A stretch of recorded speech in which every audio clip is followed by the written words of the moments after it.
Bismillahirrahmanirrahim. Assalamualaikum warahmatullahi wabarakatuh. Sampurasun. Saya Tanah Satria.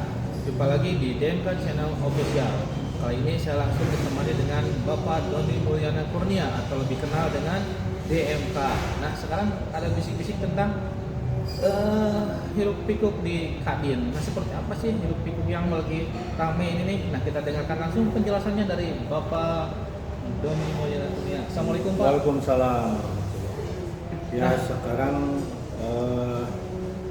hari ini tanggal 5 Juni ya, hari Kamis kita akan mengadakan konferensi pers ya dari Kadin Jawa Barat, dan saya ditugaskan oleh Pak Ketua Caretaker Kadin Jawa Barat, Pak Agung Suryamal Sutisno, untuk menjelaskan kepada masyarakat terkait permasalahan pokok dari Kadin Jawa Barat, dan intinya nanti disimak di konferensi persnya ya.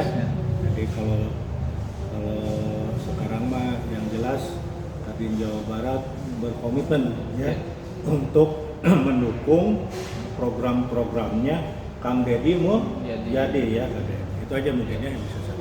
Yuk kita ikuti konferensi persnya seperti apa, dan jangan lupa tetap ikuti channel DMK Channel Official. Assalamualaikum warahmatullahi wabarakatuh. Sampurasun. Akan Kadin jabat lagi. Bismillahirrahmanirrahim. Assalamualaikum warahmatullahi wabarakatuh. Assalamualaikum warahmatullahi wabarakatuh. Sampurasun. Pada hari ini tanggal 5 ya, hari Kamis, kami dari Kadin Jawa Barat, Steering Komite dan Organizing Komite Musyawarah Provinsi ke-8 Kadin Jawa Barat ingin menyampaikan penjelasan dan keterangan kepada masyarakat khususnya Jawa Barat. Kadin, kita kasih judul ya ini ya. Jadi judulnya Kadin Jabar Ilegal ya, agar segera keluar dari kantor Kadin Jabar Jalan Sukabumi nomor 42 dan tidak mengatasnamakan Kadin Jabar lagi ya, itu judulnya. Dan saya nama Doni ya, jadi ini saya sampaikan dari Doni Mulyana Kurnia ya. Dan juga di samping saya Pak Geri, samping saya juga Pak Yuki ya.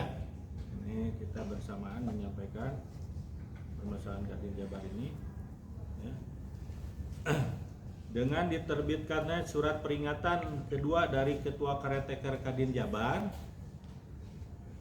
Pak Agung Suryamal Sutisno, pada 3 Juni 2025, suratnya 083 ya, dan seterusnya, kepada Saudara Almel Paik Rusdi ya, memperingatkan ya agar satu, menghentikan segala bentuk penggunaan nama, atribut, logo Kadin Jabar. Ini tertulis. 2, segera menyerahkan sekretariat Kadin Jabar yang berlokasi di Jalan Sukabumi nomor 242, Kota Bandung. Karena Almer Faik Rusdi tidak punya legalitas SK Ketum Kadin Indonesia Pusat yang sah, yaitu Bapak Aninya Bakri, dan SK yang dipegang Almer hanya SK yang ditandatangani oleh Arsad Rasid. Untuk diketahui terjadi Munaslup tanggal 14 September 2024, terpilihlah Pak Aninya Bakri selaku Ketua Umum Kadin Indonesia periode 2024-2029, dan Aninya Bakri dikukuhkan pada Munas 16 Januari 2025 dan disepakati oleh Arsad Rasid di hadapan Presiden Prabowo Subianto dengan periode kepengurusan. Ini catat penting ya, ke periode pengurusannya 2024-2029.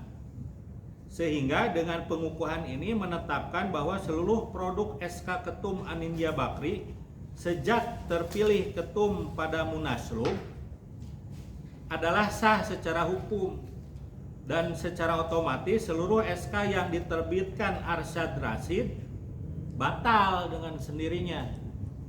Tuh. Hal ini tidak dipahami oleh Almer yang bersikukuh memegang SK Arsyad Rashid tertanggal 15 November 2024 dan kemudian membangkang terhadap Ketua Karetaker Kadin Jabar yang sah, dan sama saja dengan membangkang juga terhadap Kadin Indonesia Pusat yang telah mengeluarkan SK Karetaker Kadin Jabar dengan perpanjangan SK terbit tertanggal 30 April 2025 dan berlaku selama 6 bulan. Jadi demikian status hukumnya, sehingga Almer tidak berhak lagi mengatasnamakan Ketum Kadin Jabar dan berkantor di kantor Kadin Jabar, dan sebaiknya segera mematuhi peringatan yang dilayangkan Ketua Karetaker Kadin Jabar.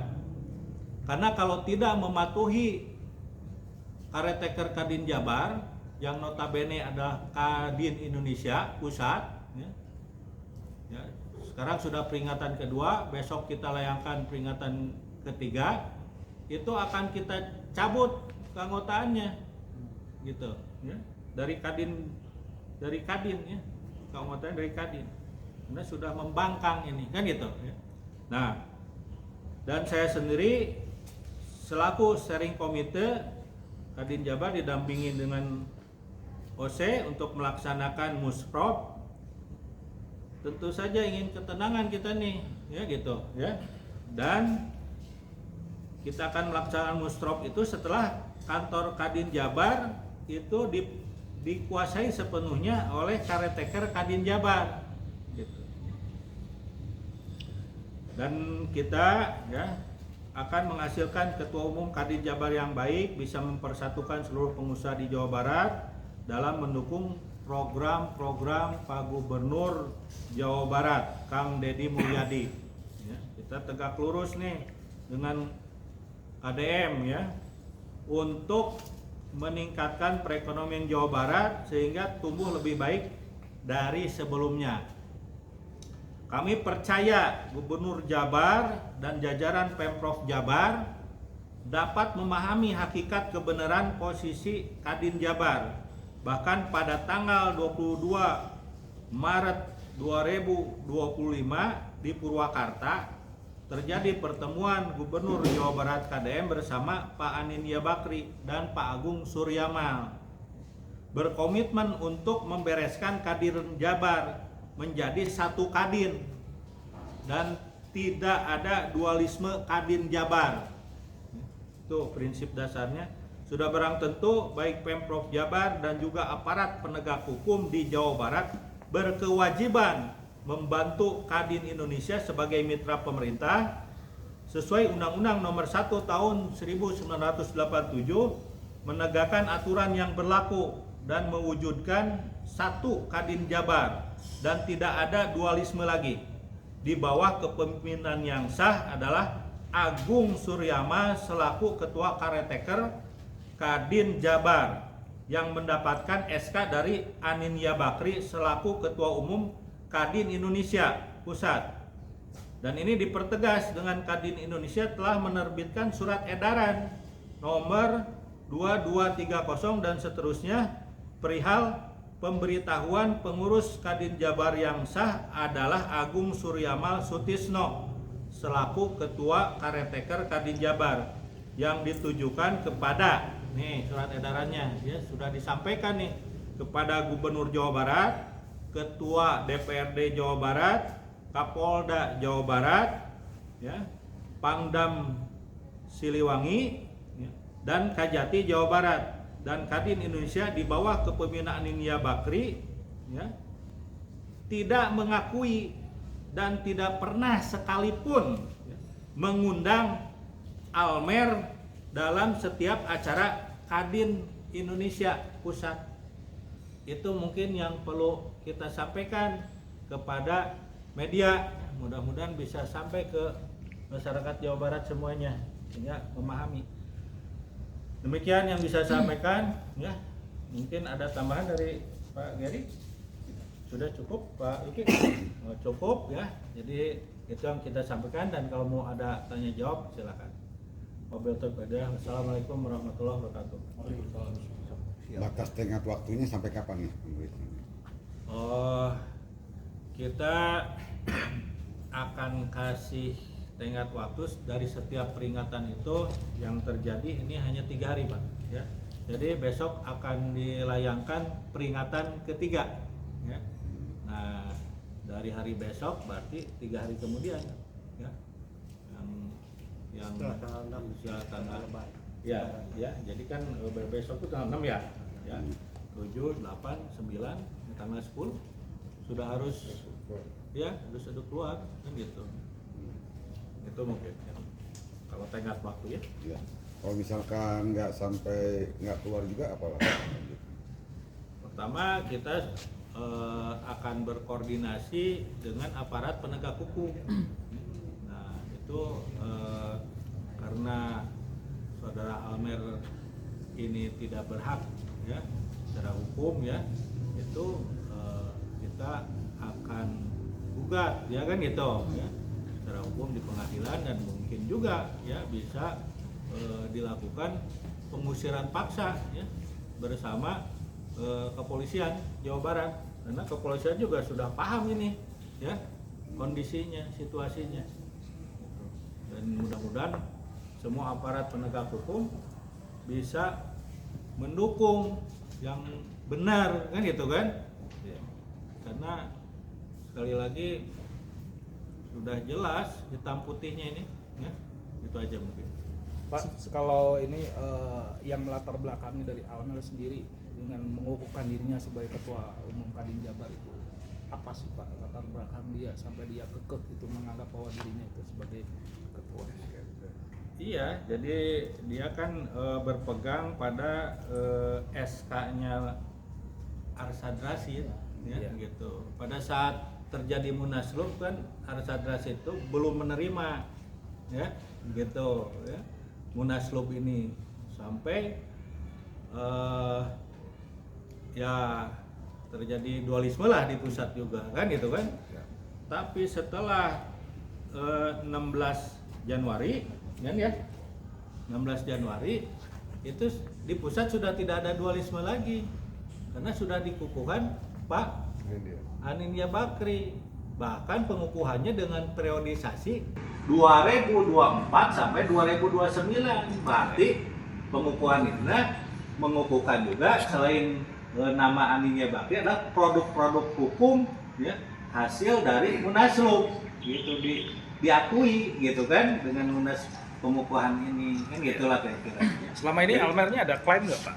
Oh iya, dia kan menolak, kan kita peringati untuk keluar, dia mengeluarkan surat menjawab, ini kan ini saudara Almer ini mengeluarkan surat yang ini ya. Nah, ini Almer menolak nih, kan itu kan dengan tadi itu prinsipnya berpegang pada bahwa dia masih sebagai ketua dengan SK-nya Pak Arsyad Rashid ya. Malah Arsyad Rashid sudah Itu surat tanggal berapa Pak? ini tanggalnya 3 Juni ya 2025 kan, itu setelah diperingati 3 Juni juga, ini tanggalnya sama nih. Jadi dia langsung bikin surat ini kan gitu ya. Setelah diperingati oleh caretaker. Setelah caretaker memperingati, ini peringatan kedua nih ya. Peringatan kedua ya. Kedua ya. Besok rencananya Sabtu peringatan ketiga. Karena kita harus sesuai ADRT ya. Segala sesuatu harus diperingati dulu. Tapi kalau tetap membangkang ya terpaksa kan gitu kan. Kita kan harus menertibkan organisasi Kadin yang besar ini kan gitu. Itu kira-kira ya. Pak, setelah SK dari Pak Agung keluar itu Pak, sudah ada koordinasikah dari Pak Agung ke Pak Almer gitu untuk memberitakan hal ini gitu? Iya, dengan surat peringatan satu, surat peringatan peringatan dua tadi. iya, Enggak ada pembicaraan baik-baik gitu Pak. antara Pak Agung dengan Pak Almer? Ya sudah dilakukan, cuman kan tetap ini apa tetap bandel, tetap bandel ya gitu kan, nggak nerima kan gitu kan. Akhirnya kan kita harus bukan sekedar persuasif ya, harus tertulis. Kan? Itu ada aturan di dalam ADRT, Kadin, surat peringatan 1, surat peringatan 2 kan itu kan, sampai bahkan surat peringatan 3 besok ya. Jadi di sini juga sekalian menghimbau ke ya saudara Almer agar menerima saja daripada dia dipecat kan gitu kan, dicabut keanggotaannya dari Kadin Jawa Barat, dari kawanan Kadin kan gitu. Gitu. Kenapa sih Pak kasus Kadin ini begini terus dari periode per periode?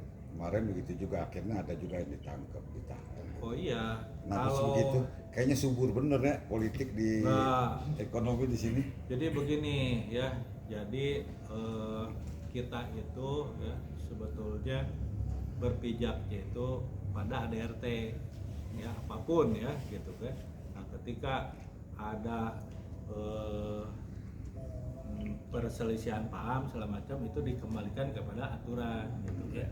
Nah, apalagi yang kemarin itu mah korupsi jelas-jelas kan itu ya. Kena dana hibah ya bukan Kadin saja kan ya. Siapapun yang korupsi mah harus menanggung akibatnya ya. Jadi bukan karena wah Kadin kenapa, bukan seperti itu ya. Ya di instansi manapun ya, di organisasi manapun kan itu kan, bukan sekedar Kadin. Kalau salah ya salah kan, kalau benar ya lanjutkan kan gitulah kira-kira seperti itu ya. Jadi memang kondisinya perlu dijelaskan ya gitu ya, seperti itu. Sampai ke bawah nggak nih Pak pengaruh pergerakan ini? Apa mungkin di bawah kalau saling mengikat juga nanti akhirnya perpecahan besar? Untuk di bawah dari 27 kota kabupaten di Jawa Barat, Kadinda kota kabupaten itu mayoritas mendukung caretaker Kadin Jawa Barat. Nah untuk jumlahnya yang mengetahui ini Pak Geri ya sebagai organizing komite. Bagaimana Pak Geri? Silakan dijelaskan. Ya, jadi begini, untuk dukungan kepada Kadin Jawa Barat caretaker Pak Agung Suryamal itu ada 21 Kadin kota kabupaten dan ALB-nya itu 16, yang masuk konvensi 13 ALB. Nah, mungkin penjelasan saya untuk dukungan kepada Kadin caretaker Pak Agung Suryamal cukup sekian. Itu sisanya yang berapa ya? 27 kurang 21 berarti ada 6 lagi ya? Oh, 6 lagi. Nah itu 6 itu gimana tuh posisinya? 6 itu sebetulnya ada di caretaker dan PJ. Karena ada masa kepemimpinannya sudah habis. Ini yang belum kita benahin. Ini yang harus Pak Agung Suryamal ini sebagai ketua caretaker untuk membenahi Kadin kota kabupaten yang ada di Jawa Barat ini. Ya. Gitu mungkin. Ya, ini dari steering komite ya. Jadi kami himbau ya ketika mendukung pembangkang itu sama dengan pembangkang juga ya. Jadi itu nanti bisa kita mukotkan itu ya dari kadinda yang ikut membangkang caretaker Kadin Jawa Barat. Itu mungkin ya yang bisa saya sampaikan ke media. Terima kasih.